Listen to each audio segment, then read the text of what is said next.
ये राह नहीं आसान, बस इतना समझ लीजिए, एक आग का दरिया है और डूब के जाना है। नमस्कार, मेरा नाम दीपक रावत और आप देख रहे हैं फाइट अगेंस्ट करप्शन। जिस प्रकार उत्तराखंड के अंदर प्रतिभाओं की कोई कमी नहीं है, किसी प्रकार की भी कोई बंदिश नहीं है। यहाँ पर समय समय पर बच्चों के, प्रतिभावान बच्चों की प्रतिभाएं ऐसी उभर कर आती हैं, निखर कर आती हैं कि उसके बाद वो अपने क्षेत्र का नाम रोशन करती हैं। ठीक इसी प्रकार कोटद्वार भाबर के एक वार्ड है, वार्ड नंबर 29 घमंडपुर। वहां पर एक लड़की है जो कि हॉकी के लिए स्कूल नेशनल खेलने के लिए गई थी। और देखिए, ये बहुत खुशी की बात है कि हमारे कोटद्वार भाबर से, उत्तराखंड में से एक प्रतिभा की धनी है बच्ची जो कि 11वीं कक्षा में पढ़ती है जीजीआईसी घमंडपुर में। और इस प्रकार अगर नेशनल में उनका सिलेक्शन होता है तो हमारे लिए कहीं ना कहीं ये बहुत खुशी की बात है। और जानेंगे उनसे कि क्या कुछ रहा, कैसा उनका सफर रहा। सबसे पहले तो बधाई हो बेटा। Thank you sir. आपका नाम? मेरा नाम पल्लवी है, मैं क्लास 11th में पढ़ती हूँ और मेरा स्कूल जीजीआईसी घमंडपुर में है। जी, अच्छा, ये किस प्रकार आपका यहाँ पर हॉकी में सिलेक्शन हुआ, यहाँ नेशनल टीम के लिए? मैं मिनी स्टेडियम मोटरढांग मिस्टर तेजेंद्र रावत के प्रशिक्षण में हॉकी सीखती हूँ और मुझे 18 महीने हो चुके हैं हॉकी सीखते सीखते।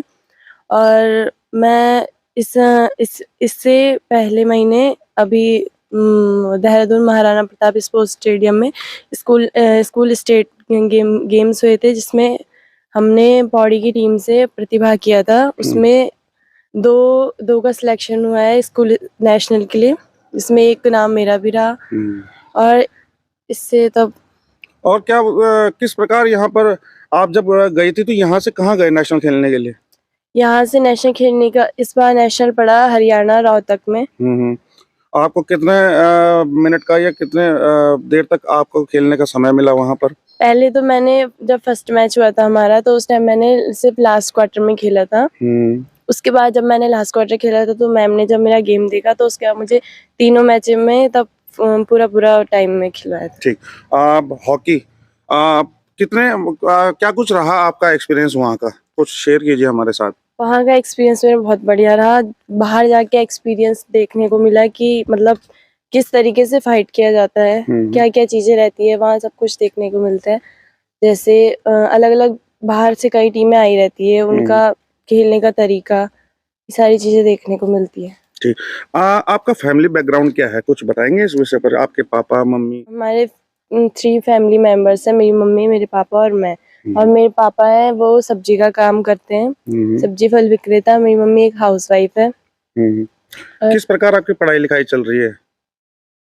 पढ़ाई लिखाई तो ठीक चल रही है। चल रही है। आगे क्या विचार है आपका कि क्या कुछ करना चाहेंगे? पढ़ाई लिखाई करके कोई जॉब में करना चाहते हैं या भी खेल में ही आपने आगे बढ़ने का मन बना लिया है? ऐसे तो मैंने खेल में ही अभी आगे बढ़ा लिया है। और सपोर्ट है किसी का, किसी प्रकार का भी? हाँ, सपोर्ट तो मम्मी पापा, मेरे कोच, हम सपोर्ट बहुत। चलिए, ये तो मेंटल सपोर्ट की बात होगी। फाइनेंशियल सपोर्ट कैसे मिल पाता है? वो पापा कर लेते हैं। गुजारिश करना चाहेंगे और हमारी एक इच्छा भी रहेगी हम कि जो क्षेत्रीय लोग हैं कम से कम इनका सपोर्ट करें। और जब कोई एक प्रतिभा निकलती है तो अपना नाम इस प्रकार रोशन करती है जो कि क्षेत्रवासियों के लिए एक हर्ष का विषय बन जाता है, खुशी का विषय बन जाता है, माहौल खुशी का हो जाता है। किस प्रकार इनके पिताजी सब्जी की एक ठेली चलाते हैं, एक दुकान चलाते हैं सब्जी की। ज़्यादा बड़ी कोई दुकान नहीं है, मैं आपको दिखाऊंगा वो भी कि किस प्रकार का इनका व्यवसाय है। तो वो उस व्यवसाय से अपनी बच्ची को भी पढ़ा रहे हैं, अपना भरण पोषण भी कर रहे हैं, पालन पोषण भी कर रहे हैं, पढ़ा भी रहे हैं, लिखा भी रहे हैं। और जिस प्रकार बच्ची चाहती है कि हमें आगे जिस क्षेत्र में बढ़ना चाहती है उसके लिए आगे प्रोत्साहन भी करते हैं। तो इस प्रकार के माँ बाप धन्य हैं। और चलिए, मैं आपसे दिखाऊंगा कि क्या कुछ रहने वाला है आगे पे। आइए, आप मिलते हैं उनके फादर से। भाई, क्या हाल है आपके? बस सर ठीक। और बधाई हो सर्वप्रथम। Thank you sir, thank you. आपका नाम? मेरा नाम कुलदीप चंद घमंडपुर। कुलदीप चंद घमंडपुर, अरे वाह, अच्छा टाइटल है। आपकी बिटिया ने आपका नाम रोशन किया है और खेल की दुनिया में वो आगे कदम रख चुकी हैं अब जी। क्या कुछ इसके भविष्य के लिए आपने सोचा है? जी, हमने उसके भविष्य के लिए यही सोचा है कि बेटा पढ़ो लिखो आगे बढ़ो, अपने क्षेत्र का नाम, अपने माता पिता का नाम, अपने स्टेट का नाम और देश का नाम रोशन करो, क्योंकि अभी ये तुम्हारी उम्र है। इस उम्र में तुम सब कुछ अचीव कर सकते हो। जिस लाइन में आपकी इच्छा है, जिस लाइन में आप कर सकते हो, आप जाइए, हमारा सपोर्ट आपके साथ है, आपके लिए कोई रोक टोक नहीं है, किसी चीज़ की रोक टोक नहीं है। छोटे से समय में इन्होंने अच्छी अचीवमेंट करी, उत्तराखंड का प्रतिनिधित्व करने रोहतक गई, हमें बड़े खुशी की बात है। और हमारे देश का नाम, हमारे राज्य का नाम, हमारे गांव का नाम रोशन कर रही है लड़की, हमें इसकी बहुत बहुत खुशी है।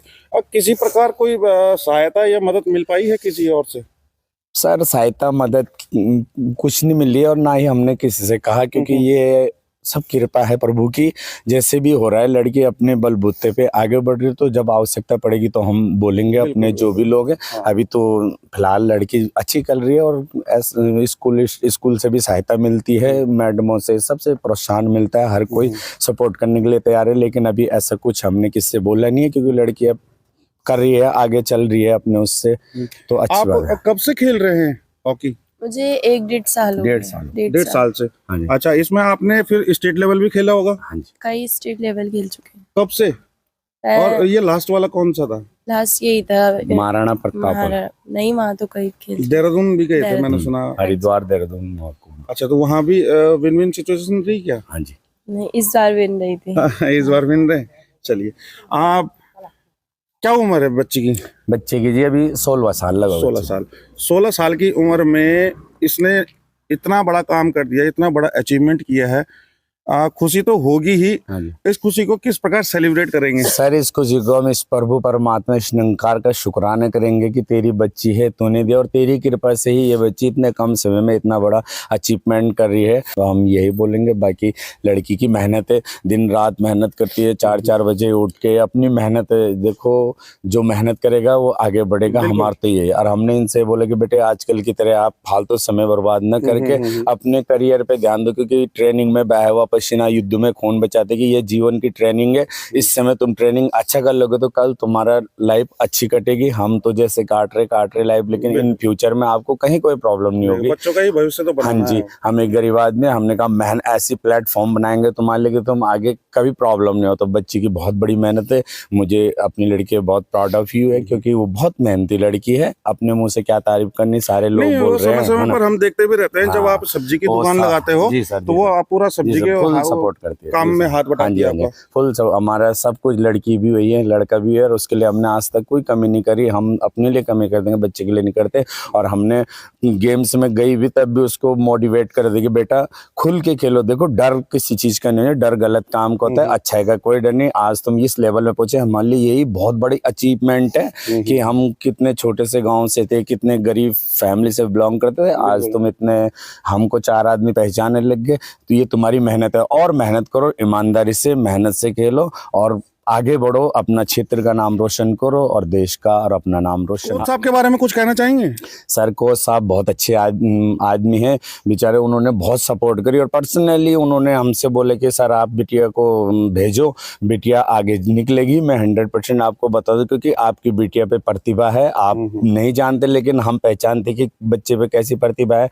उनका बहुत सपोर्ट रहा और उन्होंने हमको बोला कि आप कुछ टाइम रुको, आपकी बेटी जब ये डिस्ट्रिक्ट लेवल पे खेल रही थी, हमने बीच में ऐसे बोले कि बेटा आप कमजोर हो गए, ये हो गए, रात दिन सुबह शाम आप जा रहे हो, कहाँ पड़े हो चक्कर में, ये टीम वर्क का गेम है, एक प्लेयर सही खेल रहा, टीम में कितने तो बीच में हमारा मन ऐसा हो गया, तो वो सारा आम धारणा होती है। फिर हमारे घर में प्रॉब्लम हो रही थी, कई बातें थी, लेकिन क्या हुआ सर हमारे घर में स्पेशली हमें मिलने आए हैं पूरे परिवार के साथ बेटे। उन्होंने कहा सर देखो जीवन में उतार चढ़ाव आते रहते हैं, आपकी बालिका बहुत प्रतिभाशाली है और आप इसको भेजो, मेरे पे विश्वास करो। मैंने सर आपको, हम देखो गुरु ही सबसे बड़ा होता है, माता पिता तो केवल जन्म देते हैं, लेकिन जो आगे सिखाता है उन गुरु का ऋण कोई नहीं चुका सकता। तो उनकी कृपा से, उनके मोटिवेट से आज हमारी लड़की यहाँ तक पहुंचे। मैं तहे दिल से तेजेंद्र रावत जी का शुक्रिया अदा करना चाहता हूँ और आगे भी वो इस पे कृपा दृष्टि बनाए रखे कि ये बच्ची अपने क्षेत्र का नाम रोशन करे। बाकी हमारी लाइफ तो सर चल ही रही है, जैसे भी कर रहे हैं कट ही रही है, लेकिन कल बच्चा अपना नाम कमाएगा तो अच्छी बात है।